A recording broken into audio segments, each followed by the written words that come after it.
அஸ்ஸலாமு அலைக்கும் ஃப்ரெண்ட்ஸ். இன்றைக்கி நம்ம ஃப்ரைடே மினி விலாக் தான் பார்க்க போகிறோம். நைட்டே பிள்ளைங்க சொல்லிட்டாங்க, காலையில் சப்பாத்தியும் குருமாவும் வச்சுத்தாங்கம்மான்னு.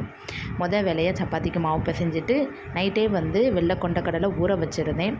குக்கரில் தாளித்து விட்டாச்சு. 2 உருளைக்கிழங்கு நறுக்கி போட்டிருக்கேன். லாஸ்ட்டாக மசிச்சு விட்டுக்கிடலாம், தேங்காய் ஒன்றும் சேர்க்காம அப்படின்னு சொல்லி ரெடி பண்ணியாச்சு. அப்படி கையோடு சப்பாத்தியுமே சுட்டு எடுத்து வச்சுட்டேன்.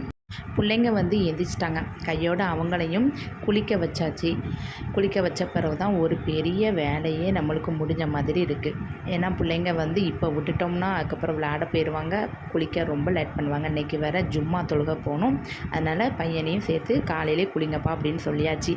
2 பேரும் ஃப்ரெஷ்ஷப் ஆன பிறகு சாப்பாடு வச்சு கொடுத்தாச்சு. பிள்ளைங்களும் என்ஜாய் பண்ணி சாப்பிட்டாங்க. நைட்டே சொன்ன மாதிரி சப்பாத்தியும் சன்னா கிரேவியும் வச்சோன்னா பிள்ளைங்களுக்கு ஒரே குஷி தான். ஏன்னா நம்ம சொன்னது பிள்ளைங்களுக்கு மறுநாள் தட்டில் கொடுக்கும்போது அவங்க எதிர்பார்த்தது கையில் கிடைக்கும்போது அவங்க சந்தோஷப்பட்டு ஹாப்பியாக சாப்பிடுவாங்க. நம்மளாம் ஒன்று செஞ்சு வச்சா தான் சாப்பிட்றதுக்கு முகம் ரொம்ப சுளிப்பாங்க. அப்படி கையோடு சாப்பிட்டுட்டு சிங்கில் கடந்த பாத்திரத்தை எல்லாத்தையும் கழுவி வச்சுட்டு லஞ்சுக்கு என்னடா செய்யலான்னு பார்க்கும்போது சிக்கன் வாங்கிட்டால் ஒரே வேலையாக முடிஞ்சிடும். காய்கறினா தான் கொஞ்சம் டஃப்பாக இருக்கும். அதை வச்சு என்ன செய்யலாம், வைக்கலாம், சாம்பார் வைக்கையா, புளிக்குழம்பு வைக்கையா, பொரியல் பண்ணையா, இப்படின்னு 3 விதமான கொஸ்டின் கேள்விகள் நமக்குள்ளே கேட்கும். இதே சிக்கன்னா ஒரே வேலையாக முடிஞ்சிடும் அப்படின்னு சொல்லிட்டு சிக்கன் வாங்கியாச்சு. மஞ்சத்தூள் போட்டு குலுக்கி வச்சுட்டு அதுக்கப்புறம் உலையும் வச்சுட்டு கழுவ ஸ்டார்ட் பண்ணிட்டேன். லாஸ்ட்டு அரிசி களைஞ்ச தண்ணியை நம்ம சிக்கனில் ஊற்றி கழுவுனோம்னா பேட் ஸ்மெல் வராது.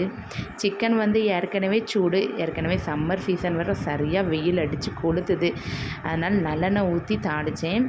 நிறைய சின்ன வெங்காயம் போட்டு தக்காளி பழம் போட்டு சூப்பராக வீட்டில் இருக்க மசாலா போட்டு சிக்கன் ரோஸ்ட் வச்சாச்சு. அதுக்கப்புறம் நான் ப்ரேயர் முடிச்சிடலாம் அப்படின்னு சொல்லிட்டு போயிட்டேன்.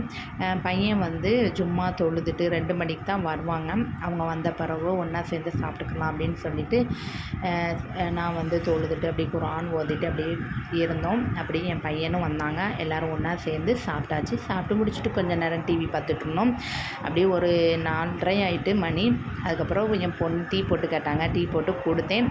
கொஞ்சம் லேட் ஆகிட்டு அதுக்குள்ளேயும் என் பொண்ணை தேடி அவங்க ஃப்ரெண்டு வந்துட்டாங்க மதரசா கூப்பிடுறதுக்கு. 2 பேரும் ஒன்றா அல்ஹம்துலில்லாஹ் மதரசா கிளம்பி போயிட்டாங்க. என்னதான் இருந்தாலும் பிள்ளைங்களும் ரொம்ப மிஸ் பண்ண தான் செய்வாங்க ஸ்கூல் லைஃப்பை.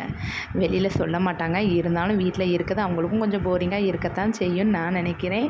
அதுக்கப்புறம் பிள்ளைங்க கிளம்பி போன பிறகு சாயங்காலம் தான் ஒரு ரிலாக்ஸாக எனக்குள்ள டீயை அப்படியே இயற்கையை பார்த்துக்கிட்டு நானும் குடிக்க ஸ்டார்ட் பண்ணிட்டேன். இந்த மினி விலாக் பிடிச்சிருந்துச்சுன்னா மறக்காமல் லைக் பண்ணுங்கள், சப்ஸ்கிரைப் பண்ணி வச்சுக்கோங்க. பாய்.